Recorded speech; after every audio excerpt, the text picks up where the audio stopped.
BSE Sensex బుధవారం April 16, 2025 నా trading వ్యూహం. నేను కొనుగోలు చేస్తాను. Long strategy. 76,800 కంటే ఎక్కువ కొనండి. మొదటి లక్ష్యం 77,190. రెండో లక్ష్యం 77,980. నష్టాన్ని 76,650 ఆపు. నేను అమ్ముతాను. Short strategy.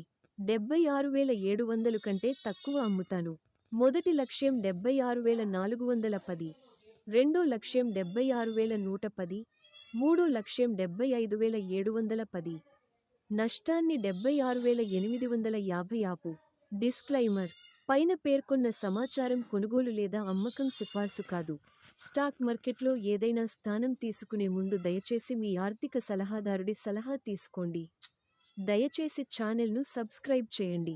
వీడియోను ఇష్టపడండి. ధన్యవాదాలు.